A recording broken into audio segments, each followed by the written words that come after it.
Carol. So today we're going to talk about cyber threat intelligence. It is a sub-team or an area within many cybersecurity departments and information security departments at mid-sized to larger companies. And we're going to go through sort of what cyber threat intelligence is and the types of products that we produce for other for other security groups within a department. Also going to give you a little bit of an overview of how I came into this role. And at the end, we're going to provide some additional information that's more student-focused since y'all are in classes right now. So just a little bit of an overview about myself. I'm currently the strategic lead for cyber threat intelligence. That's with PepsiCo, and my college major was communication, both at the bachelor's and master's degree. And I started working on a web team way back during the dot-com boom, where I was working on developing web pages and flash files and PDFs, and back when that was all new and interesting and exciting. But my real love was in security and privacy, and I worked on a lot of the assessments that were built into a lot of those third-party trust groups that you saw on websites like Trustee or Better Business Bureau, and all of the stuff at the footer, like your privacy statement, your terms and conditions, things like that. That was where I first fell in love with security, privacy, and data protection. I had a lot of fun working with the teams to attest to the fact that our website that we were working on was handling information in a secure manner. Eventually, I moved directly into security. Fun fact, voracious reader of current affairs, espionage, cybersecurity thrillers have been my whole life. I grew up on a study diet of Tom Clancy, and I also read a lot of nonfiction in that vein as well. So all along, I've sort of been gearing or moving towards a threat intelligence role almost from like high school up till now. So, love Tom Clancy. Yes. I especially like this. Sorry, Carol, I just wanted to interject. I especially like this slide of yours because a lot of times we have questions from the students on how did you go from communications to cyber threat intelligence. So this is kind of interesting. So anyway, I'll let you go. Sorry. Yeah, actually, this was I actually created this slide for another presentation for our internship program over the summer, because we had many interns from all different walks of life and different majors. And we were trying to show interns that you don't necessarily have to have a hardcore computer science degree in order to work in information security. There are many jobs out there that are related to the data protection field and security field that don't necessarily require hardcore coding. The slide's a little bit small to read in terms of print. After this presentation is done, I'm going to give it to Karen, and Karen can post it on the course website. But I started off in college in communication. That was way back during 1997 was when I got my bachelor's, and 99 was when I received my master's. Communication back then was building websites, TV production. I was an assistant manager in a TV station, did a lot of the technical and back-end production work on things that were produced in communication mediums. Went to college, left University of Arkansas, and went to work for Walmart, building their first intranet site. This was back when it was like 3 pages, and the main page was just the stock price from quote.com. So helped build that out. Was one of the first 5 on that inaugural team back when we had to sell what an intranet was to the company. So that was different, because before that, a lot of people got their training and their HR documentation, all that, in big binders in the back of each store. We put a lot of that online, and people would then go to the back of the store, log on to the intranet, and get the information they needed. We had to share our lines with all of the cash register in the front. So no web page could be more than like 24K back at the time due to bandwidth issues. So those of you in the class that remember those days, we actually had bandwidth constraints back in the day. Then I moved to EDS Online and Electronic Data Systems. That was a company founded in Dallas by Ross Perot. I grew up in Dallas, worked with a lot of people, grew up with a lot of people whose parents worked at EDS.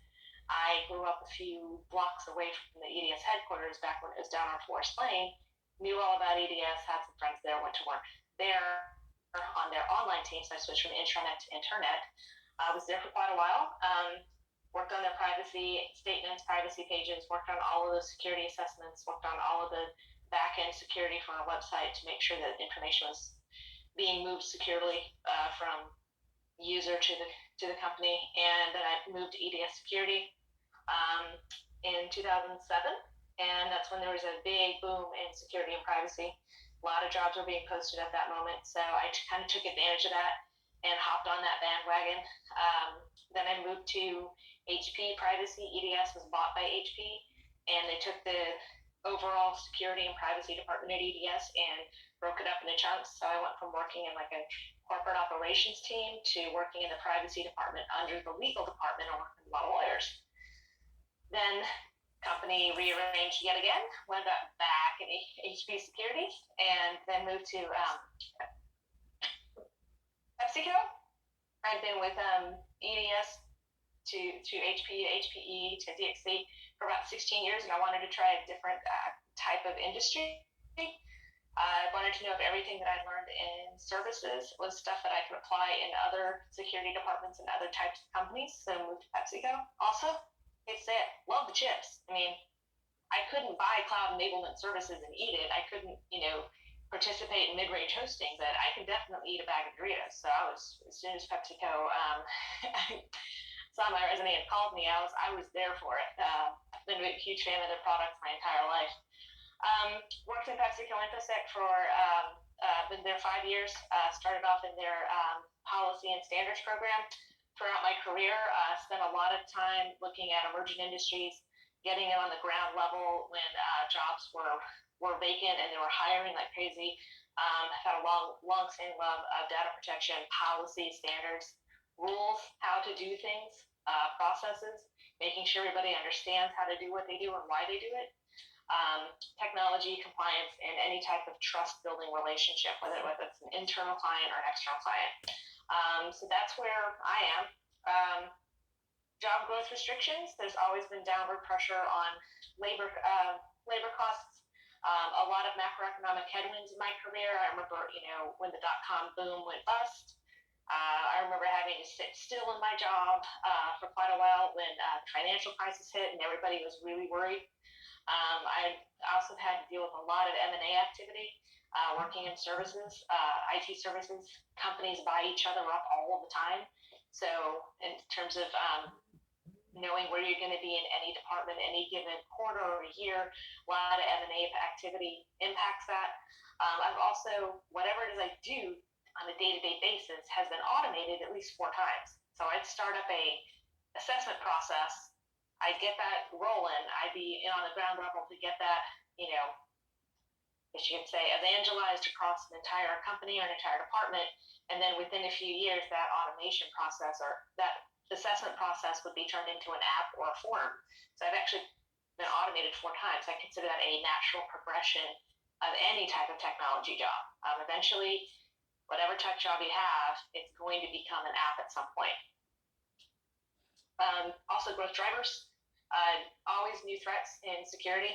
I've noticed since I've been in security since 2007, every 18 months, there's a new major security threat that everybody's trying to fix. So it's constantly new. So getting in and understanding what that new threat's going to be and researching it and really digging in deep, that's always kept me intellectually curious and interested in what I do. So that's sort of my journey. I'm glad you guys like the slide. So now what we're going to do is we're going to talk about what I do now. So for the past 2 years, I have been on the threat intelligence team. And I took all of the research work that I had honed and crafted in the GRC space, and the compliance space, and the audit space, and in the policy space, and I translated a lot of that basic skill set into threat research. So instead of researching the latest NIST policy, the NIST standard, or the latest ISO standard, or a bill that was in Congress that might get passed, I took all of that research skill set that I had, and then applied it to, instead of new regulations, new actors, and new malware, or changes to malware, and changes to threat actors and the threat landscape. Roughly the same type of skill set. LVM, CTI, you need to be a little bit more technical and understand a lot of the like deeper computer science level jargon. So, what do threat intelligence teams do? Our missions, for the most part, are to proactively identify, collect on, and analyze, and exploit any and disseminate any information we have on any new threats to a company. So most CTI people in a CTI team, whether it's one person or a team of like 4 or 5, they're looking for threats before the bad guys know that you know that they're there. They're looking for threats before the executive calls up and says, "Hey, did you read that article in the New York Times?" So a lot of the CTI people are in the reconnaissance area and in the kind of like the pre-intel area. So it's pre-attack mode. So we're looking for all of that information. And then what we do is we package it up and we provide it to leadership, all levels of management across the business as needed. And we also provide it more specifically to other areas of an InfoSec department so that they can then calibrate their protection tools and their platforms to prevent any attacks before they ever happen. So our focus is cyber threats and risks, evaluating actors and malware and their TTPs, and then analysis and correlation and internal intrusions with external data. So if we see somebody who's been phished in our company, what we do is we take a look at that phish and we try to correlate any indicators of compromise related to that phish, any observables related to that phish to see if it might be related to a threat actor or a criminal group or anything that's already known outside of the company. So we try to take internal and external, put it together. And then we also inform a lot of our threat hunters. You guys remember Troy? He was here, I think, 2 weeks ago. A lot of the stuff that we do on the CTI team in terms of our research then goes to guys like Troy, and then they take that information, they, I should say, break it down, build detections, and then go hunt for any new threats that are happening in the environment. So that's kind of the basic 4 things. And I'm going to go to the next slide, and we're going to talk about your typical products. These are the tactical products. And on my team, we divide up between tactical people and kind of strategy and operations people. So your tactical guys, members of my work family, my CTI brothers, they are more technical, and they go out there and they look for malicious domains and phishing. They look for anything that's been typo spotted that is related to the company. So say you work for Acme Grix, you see Acme with an M. Well, somebody could go and buy a domain name that looks similar to that and then use that for a phishing attack, credential harvesting, BEC campaigns. So your tactical people will go out there, look for all of this information, work with paid sources and trusted vendors, paid vendors and trust groups to collect that information and then make some sort of decision on how scary or how high risk or low risk a domain would be. Yes. So, I'm glad you saw it. What does BEC stand for? I'm not sure if everybody is familiar with that term. BEC. All right. BEC is Business Email Compromise. That's, has anybody ever had any work done on their house? Raise your hand. Sure. Yeah. Just recently, the FBI put out an alert saying that there's been a lot of business email compromise activities related to contractors and home repair groups. So a business email compromise would be somebody who would send you a fake invoice or send a homeowner or a business owner or commercial real estate property management company fake invoices looking like it's a vendor you already have and try to get you to give money to them when it isn't really the company. They could use typo spotted domains. They could use other types of attacks, and business email compromises are actually really, really they're more expensive to deal with than phishes.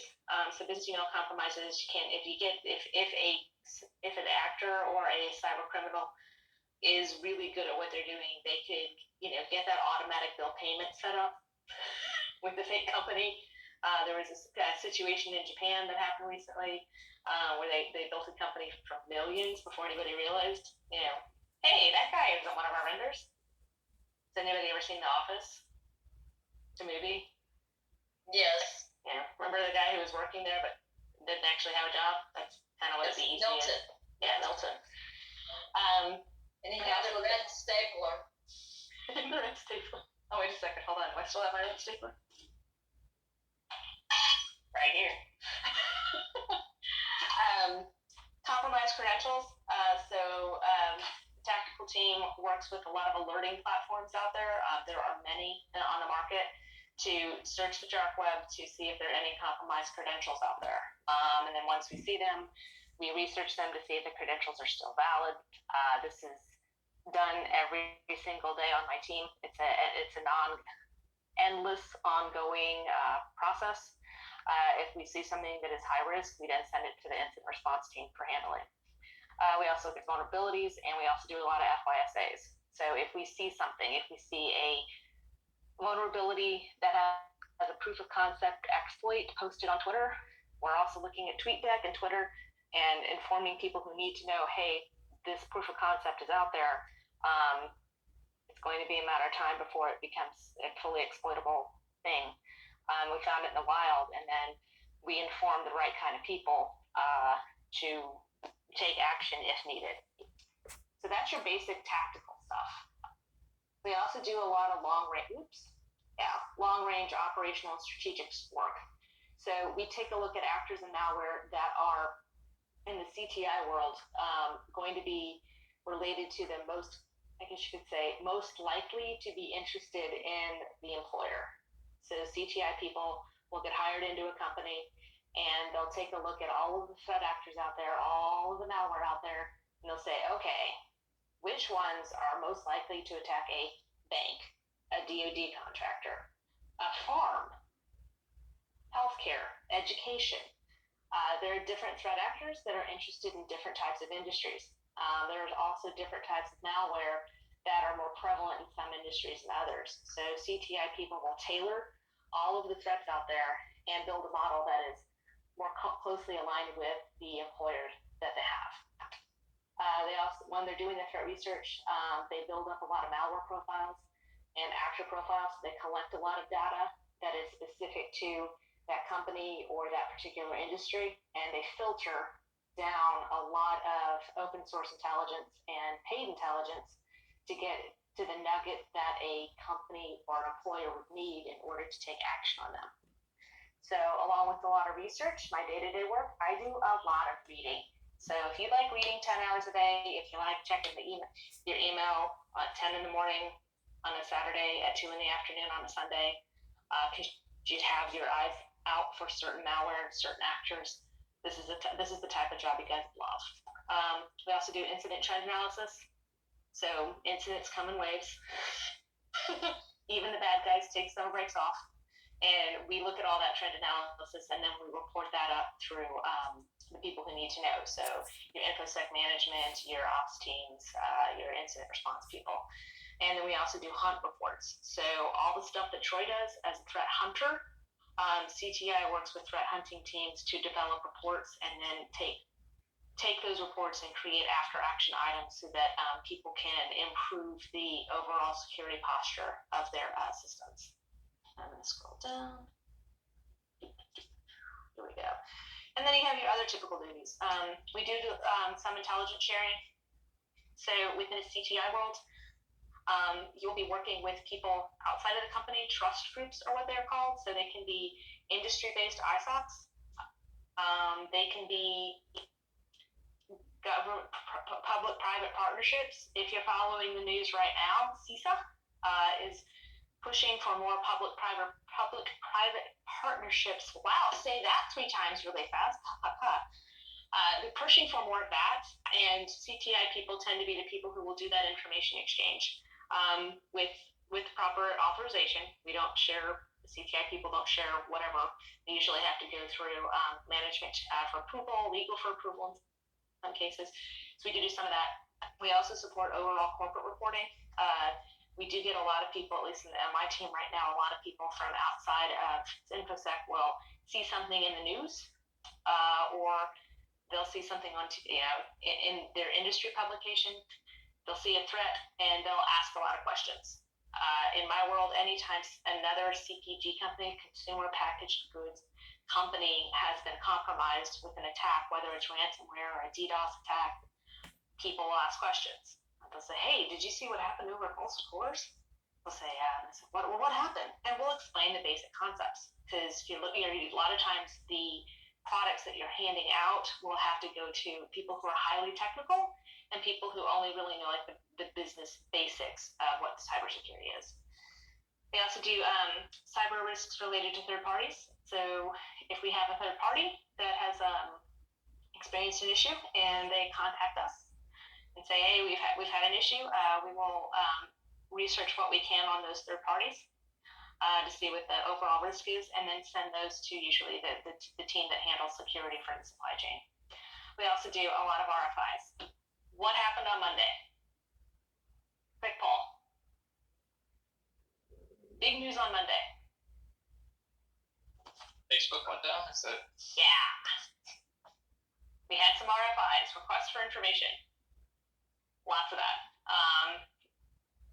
Anything from what's DNS to, oh my gosh, I can't believe that they didn't configure things correctly. So pretty much all day Monday from about 11:40 our time to something like 4:30, 5 o'clock, everybody in the CTI team had their eyes glued, watching to see what was going to happen with that story, and if we would need to take action or report up through the management chain what was going on.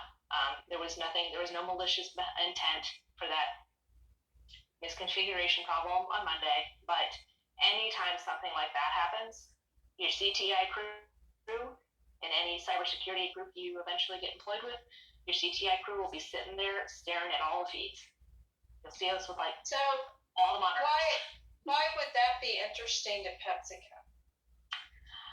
Just because you have a lot of people who go out to Facebook. You have a lot of people who are using WhatsApp, even though it's not necessarily a corporate sponsored thing. It is something that people do use. So if it goes down, what you'll see is an influx of traffic and other types of communication mediums and platforms in the company. And we want to take a look at that and see, if everything's going to be okay.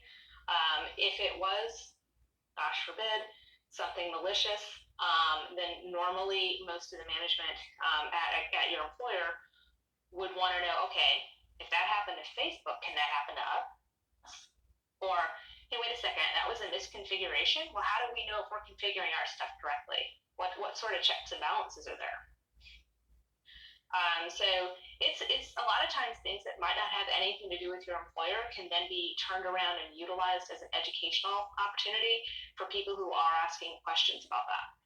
So that's why it was interesting to the CTI team. Karen and I Zoom off and on all day long because we work together. But along with Karen and I's Zoom conversations about that, there was also a whole separate CTI and TDO threat detection group conversation about, okay, what's happening with Facebook? And we were getting the play-by-play from Facebook. They have their engineering, website out there that was giving everybody the updates as they went. If it was a malicious attack, then CTI will probably step up their reporting and observational activities, and then start reporting out to management on what's happening. So that's pretty typical of a CTI day, and there's something like that happening every week. Yes, John. Hi. How are you? Good, Carol. How you doing? Good. Quick question for you. Just wondering, you described a whole bunch of things that you guys do. I'm wondering how large is the team and what's the reporting structure? Do you sit in IT? Do you sit in InfoSec? Is that through the CIO? Just curious about sort of structure. We sit in InfoSec. We sit in the Cyber Fusion Center, so that's like a SOC. Yep. And our primary internal clients and our primary clients are other members of that SOC. So it would be the incident response team, the threat detection team, the people who monitor all the vulnerabilities, so that's like the attack service management team. Our team is currently about 4. It fluctuates. That's fairly common for a robust and mature CTI group for a Fortune 50 company. Yep. And a lot of other areas within the Dallas-Fort Worth Metroplex, you'll probably have maybe one CTI person for a mid-range company, or if it's a smaller company, like a quarter of a head count. So depending on how big your infrastructure is and how big your business is, that kind of dictates how big that CTI team is. Also, your industry. But people who report to have government clients or DoD contractors, they tend to have bigger CTI teams. At least that's what I've noticed every time I go to a CTI happy hour. It's a lot of DoD and banking. Yeah. Thank you. Yeah, no problem. Good question. So those are your other typical duties. Of those past 3 slides, it fluctuates. So I don't think I've ever had a week that looked like the previous one or the next one. So some days I'll be doing a lot of the other duties like RFIs. Some weeks I'll just be doing malware research. That's actually what I'm going to be doing tomorrow. As soon as I get off this call, I'm going to go hang out, and then tomorrow morning at 7:30, I get up, I look at all of the feeds, look at all of the intel that we have that came in overnight, report on that to my manager, who then determines what we're going to talk about in the daily stand-up call. And then after that, I'm going to go and research a new malware. Can't tell you about, but it's really interesting. And we saw it pop up. Our endpoint detection tool or appliance found it, and I got to go research to see what it is. So that's a typical day for me tomorrow. So actual malware profiles. So going back to previous couple slides, we identify and track threat actors and malware, and we develop and maintain those internal profiles for everything that a actor or malware is doing. We look at the attack patterns, and we map them to the MITRE ATT&CK framework. So any given day, you're going to see the MITRE ATT&CK. If you walk by me in a office setting, you would see the MITRE ATT&CK framework up on one of my monitors. We also have a huge poster of it in our facility, and we use that constantly. So any new thing we see an actor that we're interested in doing, we're going to take that new thing and we're going to map it to a technique or a tactic. If you're interested in this type of work and you are looking for a job in CTI, maybe a year from now, 2 years from now, when you go through the job requirements, look to see if they're interested in MITRE ATT&CK framework, kill chain, any one of these attack, or I should say technique categorization frameworks is something that you would be using every day. So when you're looking at your those job openings and job requirements, pay close attention to how they categorize their attacks, because it will become a living, breathing document for you. Just as much as like you would read the paper, you'd be reading these structures and these frameworks. Then what we do is we report any significant changes in addition to other members of a cybersecurity SOC or CSE environment. So I'd report that to guys like Troy. I'd say, hey, those Russians that we're paying attention to, or those Vietnamese guys over there that are really, really into BEC emails, they just found a new way to get into people's systems by, finding a new way to compromise credentials. I would go take all of that information, break it down, put it into the MITRE ATT&CK framework, and then I hand it over to someone like Troy and say, this is new and this is different.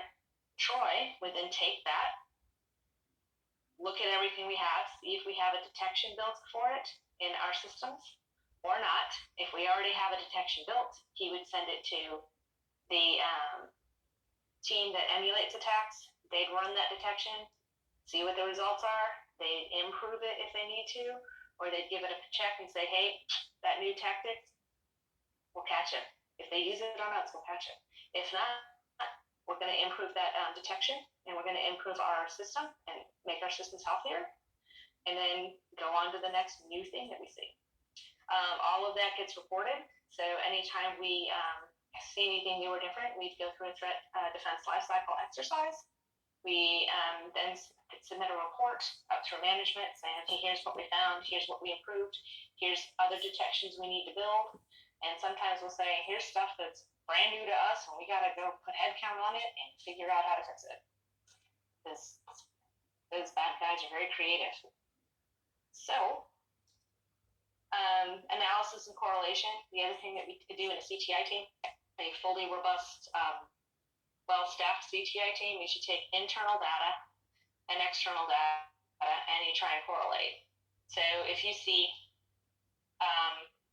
a report from FBI or CISA saying, okay, this new ransomware group is doing these things to a company that is in your employer's kind of wheelhouse or in your employer's sector or industry, and that company, and that report also has things called IOCs, indicators of compromise, and those are command and control servers, IP addresses, compromised email addresses, fake websites, hashes for files.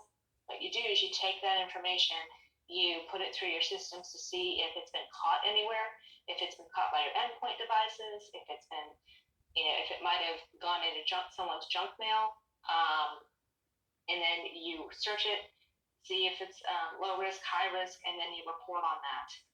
So we take a lot of that external data that you're probably getting if you're in this program. You're probably already signed up for a lot of newsletters and things like that, just like us.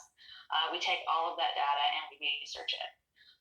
But the true need there is not necessarily to look at all your IOCs, but to actually create detections around things like that. So you have like a threat-informed defense systems. We like to say more TIDs, less IOCs. That's sort of our motto in CTI. Alrighty, so that's the end of the CTI portion of this type of job.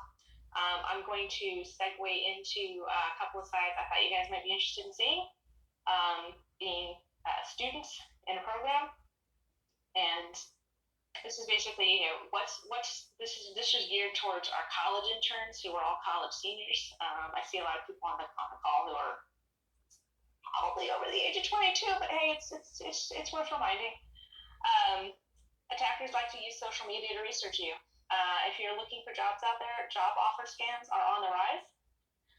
There have been quite a few fake job postings that are put out on, big search engines and that are really just trying to collect a lot of data from people, a lot of data from job applicants. So definitely, if you're used to looking at emails to see if they're phishing, you also want to start doing that with job postings as well, or anything that you're sending into a company or a job or platform. Social media data collection is creating a lot more sophisticated ways to do targeted attacks. For people in the age group of 20 to 29, FBI actually reports on the Internet Crime Center. They report on complaints filed by age group, and between 2019 and 2020, you saw a big rise over in the green sections on the lower right-hand side of the screen in number of complaints between the ages of 20 and 29, and total losses tied to people between the ages of 20 and 29. Specifically, a lot of that had to do with romance scams. So if you're on Tinder, definitely take a look at who's talking to you. If they're asking you for money or a lot of information or where you went to high school, what their mascot is. Oh, you have another question? Yes, Amarat. Gomel. Hi. Can you hear me? Okay. I'm a little behind on. I have a question about one of the actual trust groups that you mentioned earlier. Yeah. Specifically, as in how closely. And I don't know if that's sensitive information, but for example, do you work with other companies in a way that, for example, if Facebook was a trust group, or how do they work, and is it like you work together? For example, if the Coca-Cola was a trust group, and do you work together as in, hey guys, have you seen this? And like, because kind of same business model, and do you share with your intelligence, or is it like us against them? Like, yeah, trust groups are depends on the trust group. Depends on the terms and services, terms and conditions for a specific trust group. For my trust group that I work with most closely, it's for retail and hospitality. So it's people who are selling my current employers' products in their retail spaces, and then hospitality. So you have your hotels and your airlines and things like that. We all come together and have a database where we exchange information with no attribution to a specific company. So a company will go into that database and say, hey, we saw we saw this phishing theme going to these type of people from this date to that date. Here are the hashes. Here are the compromised email addresses, and here are the TTPs, tactics and procedures, techniques, and procedures that are related to what we saw, and that is shared within that database and within that communication medium. So there are ISOCs, trust groups like that for different industries. There's financial ones. There's an IT ISOC. There's one for utility goods. Those have been really popping up in the news quite a bit. And that's how those trust groups work. So it depends on the ISOC that you would be working with in a role like this. But most of that is fed in, and there is a lot of information exchange between what people saw. I'm right now currently fascinated with a trust group that we work with that provides a lot of information on fake Amazon returns and all of the background information on how fake Amazon returns happen. So people saying that they bought a MacBook and then returning an empty box, that type of fraud. So fraud data is, and how that information kind of filters through systems is pretty interesting. So that's how trust groups work, but honestly, it does depend on the industry, and it depends on what your company is allowing people to share. Some companies are very, very tight-lipped about that. Other companies, not so much. And different industries, based on risk, will have rules around what can and cannot be shared. So I think it depends largely on the CTI team and the company they work for. Awesome. Thanks so much. So going back to this one, the FBI IC3 report, if you guys are doing any papers, maybe for Professor Winters, this is a really good primary resource out there that gives you a lot of information on crime that's reported to the FBI, and it breaks down a lot of statistical information on it, like how much is lost per crime. Romance scams are particularly prevalent in the younger student age group, so be careful what you're doing on Tinder, and say they're asking you for your high school mascot and what kind of car you drive, which are trust questions. When establishing identity and access management protocols, you just probably want to swipe right. I don't know if I got that right. I've never been on Tinder, but just ignore those things. I personally, I have a very, very small account on Instagram that is private. Only 6 people follow me, and don't post much. I just look at my sports teams that I like. That's pretty much all I follow. I get romance scam requests for friendship on Instagram all the time, and I don't even know why they're sending it to me, but it's very, very common. So that is something to pay attention to, especially amongst your family and stuff like that. If you know about romance scams and you know about this FBI report, it's definitely worth taking a look at in terms of just seeing the sheer volume of financial losses that the FBI tracks every year. And I'm going to scroll down to the next one. Cybersecurity overview. So this is just a visual representation of all of the breaches that happen. If it's a day ending in DAY, there's a breach. And this is just a visual representation of all the breaches that you see. And some breaches, if you notice, get a lot of coverage, like SolarWinds. SolarWinds is still being reported on. What Nobelian has done, which is the threat actor that was behind the SolarWinds hack, what they have done, and a lot of the malware that has been discovered as a result of that hack is still in the news every day. I was just reading an article on it this morning. But it didn't actually compromise a whole heck of a lot of stuff. But you'll see Facebook has 533 million records that were hacked in 2020 or compromised in 2021. And if you're also looking for another primary source for any research papers, I have put this visualization link down here in the notes field, and you can actually go out there. It is updated real time, and you can pull this as an infographic that comes out as a PNG. So if you happen to need that for a research paper, you're welcome.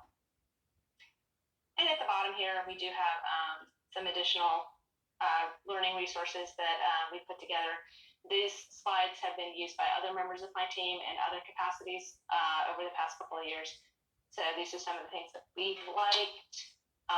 And these have been shown to anybody from high school students to other trust groups to local CTI get-togethers. And scrolling down to the next one, for anyone who's looking for a potential job in this space, there's also a wonderful little heat map on cybersecurity supply and demand for jobs. And it shows you kind of across the country what is available, what's open, what's in those job profiles in terms of whether or not you need a master's degree or a certain type of certification. I send a lot of the interns to that every year, and some job stats are in there along with a lot of stuff in the National Initiative for Cybersecurity Education, the NICE program. If anybody here has kids, that's also a great resource for kids to go and explore some of their resources and do a lot of like how to be safe online training at different age levels. Also good for grandparents, just saying. That's the end of my presentation. Does anybody have any questions? Looks like Sam. Okay, Sam, what's your question? Yes, ma'am. It's a nice presentations.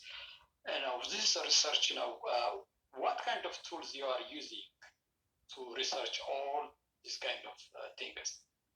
I'm not at liberty to discuss any of the tools we pay for, because that is considered confidential information. But in terms of open source things that you can do online, that are just available through Google, or what's called Open Source Intelligence, OSINT. If you type in like OSINT framework or OSINT tools, there are a lot of things available just by simple Google searches where you can go and look up tools that'll help you find out if a website is on a blacklist for phishing. So there are different open source toolboxes out there. In terms of data that I get, like intelligence, CISA. US Cert, ICS Cert. I live and die by CISA. I read everything that they put out. There are other countries around the world that also have pretty good CISA equivalent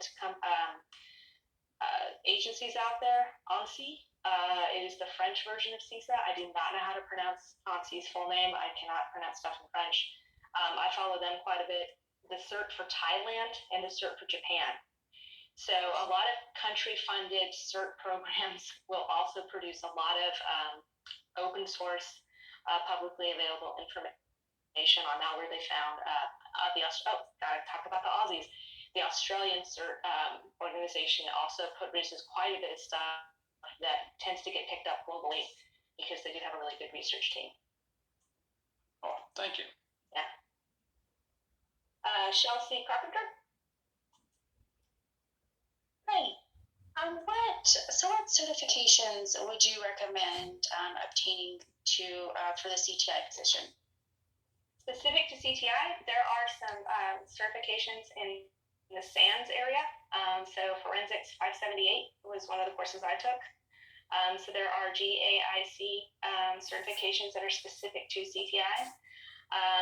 Throughout my journey in the CTI field, I've noticed that CISM tends to be pretty good, CISSP, and CEH. I do see those quite a bit.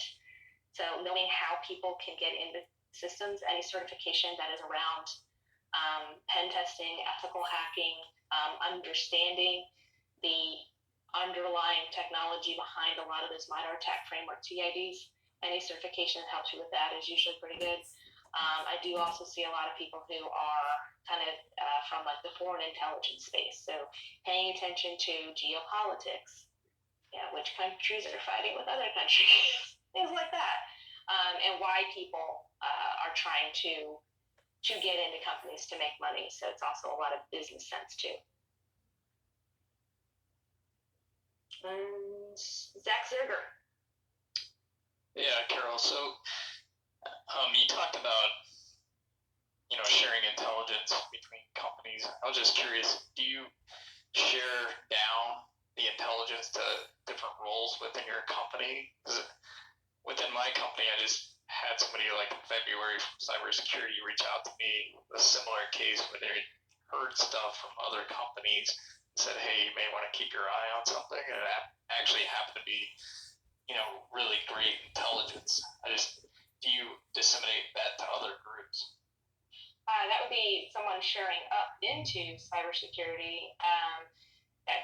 If that does happen, we usually say thank you, confirm whether or not it's usable, and then it's per management discretion. People 2 layers above me who decide on how that bit of information is utilized and how the person who provided that information is communicated with. Okay, thank you. That's also my nice way of saying sometimes people just reach out with a lot of gossip and we're like, thank you. Yeah, this one just happened to be helpful for me. Yeah. I thought it was interesting that you were talking about the sharing of it. Yeah.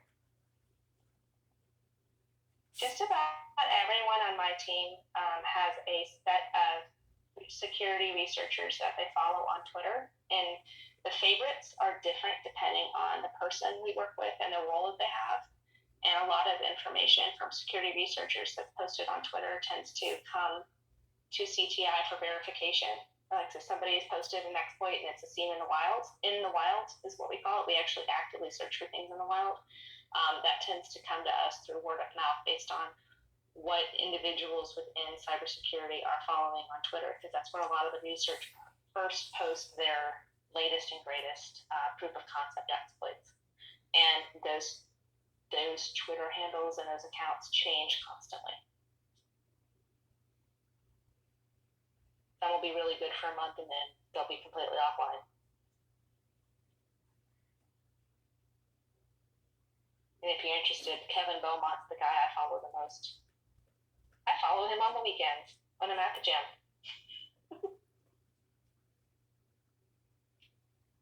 He's over in England. Do you do while you're on the elliptical or something? No, I'm kidding. Sam, do you still have your hand raised for another question?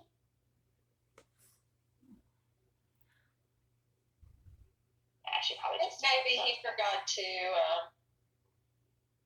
lower his hand.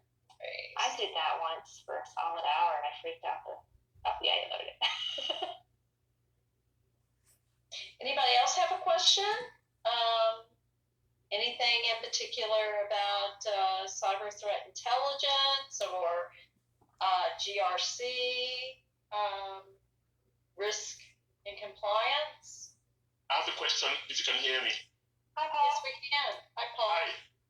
Umamizi? Can you hear me? Yes. Did I pronounce your name correctly? Umamizi? Yes. I'm sorry, my video is out of whack. You can see me, but I hope you can hear me. Yep. I can hear you, but we can't see you. Okay, I've got 2 fast questions. First question is, given your background in communications, what was the transition period like for you? That's the first question. Golly, I mean, it's been so long. The transition period wasn't that hard.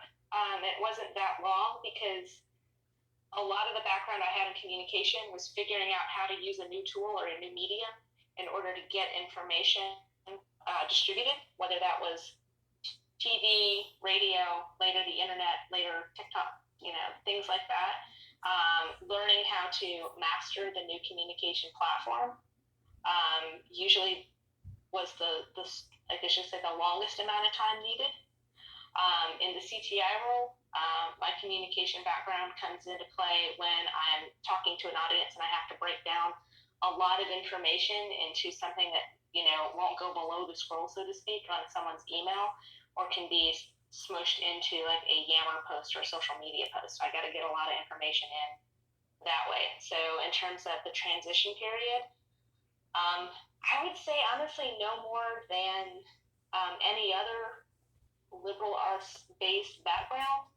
I still struggle with coding. I tend to not code. I can read code and I can do a little bit of it, and I can hot and peck for if I'm working with the malware analysis team, I can hunt and peck for something that would be an example of bad code, but I've never fully transitioned over into a fully technical role just because I don't have the brain power. I don't have the brain for it or the patience. My second question is Interpol, the international police, has about 194 member countries with only a workforce of about 1,000 of men and women. With cybersecurity as one of the critical issues facing law enforcement, I wonder how they can get a hold on, or how they can deal with globally sourced intelligence. A lot of companies, I don't know specifically about Interpol, but a lot of companies and trust groups utilize platforms that consolidate all of the incoming feeds into one platform, creating a huge database. And then that is then vetted within that platform for useful information, or what we call noise. One of the most common ones I've seen in the industry is TrueStar, and it's something that a whole bunch of different people and companies and trust groups use. So people will put a lot of stuff into a database, and then I wouldn't say disseminate it, but if you have access to that database, you can then go research it that way. It's kind of like in when I was getting my master's way back in the day, the age of the dinosaurs. You'd use academic research databases like LexisNexis. I don't even know if that's still around. You have that for security as well. So that's how a lot of bigger global stuff works. And you also do have companies that do this in a paid capacity. So there are companies out there where you can pay them for a pre-vetted service that already has a lot of this data in it. And their people, their consultants, and their analysts have already gone through the data and kind of filtered out all the good nuggets and left behind anything that's already too old to be actioned on. Did that answer your question about Interpol? I've never interacted with Interpol. Thank you. In my capacity, I do not contact law enforcement directly. We have trust groups that will engage with law enforcement, but it's done through the trust groups. So I've never worked directly with anybody from Interpol or FBI unless they come to one